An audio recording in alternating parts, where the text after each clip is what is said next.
வணக்கம். நெருப்பு தமிழர். விஜயினுடைய அரசியல் ஒரு மிகப்பெரிய விஸ்வரூபம் தான் 2026.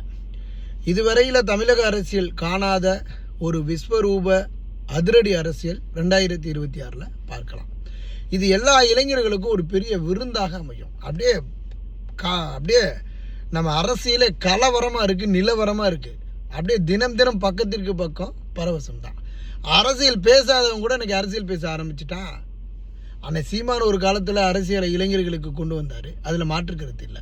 ஆனால் நம்ம விஜய் என்ன பண்ணிவிட்டாப்லன்னா, ஒரு திரைப்படம்னா அப்படியே 2 குத்துப்பாட்டு இருக்கும், 4 சண்டை இருக்கும், அப்படியே கொஞ்சம் நகைச்சுவை காட்சிகள் இருக்கும், 2-3 சோக காட்சிகள் இருக்கும், அப்புறம் கடைசியாக மாசா அந்த படத்தை முடிச்சிருவோம் ப்ரோ அப்படின்னு முடிப்பாப்புல. அந்த மாதிரி ஒரு கமர்ஷியல் பாலிட்டிக்ஸை கையில் கொண்டு வந்து மக்களுக்கு புரியும்படி வகையில் கொண்டு வந்துட்டாப்புல. கொள்கை இதெல்லாம் வேண்டாங்க, அதெல்லாம் நமக்கு நடைமுறையில் நம்மளால் என்ன செய்ய முடியுமோ அதை சாத்தியப்படுத்துவோம் அப்படின்னு சொல்லி விஜயினுடைய இந்த விஸ்வரூப அரசியல் ஒரு மிகப்பெரிய பேசுபொருளாவது மட்டுமல்ல, ஒரு மிகப்பெரிய சுனாமி அலையை ஏற்படுத்தும் 2026 தேர்தலில் நீங்கள் உணர்வீர்கள். நான் ஒரு அரசியல் விமர்சகர் அப்படின்னு நானும் சொல்லிட்டு தரேன்ல, நான் உண்மையான அரசியல் விமர்சகரா இல்லையாங்கிறது 2026 தெரியும். அதுக்கப்புறம் என்னை கழுவி ஊற்றுறதோ, இல்லை என் தலையில் சாணியை கரைச்சி ஊற்றுறதோ, இல்லை என் மூஞ்சில் எச்சியை துப்புறதோ எது நடந்துறா இருந்தால் 2026 தெரியும்.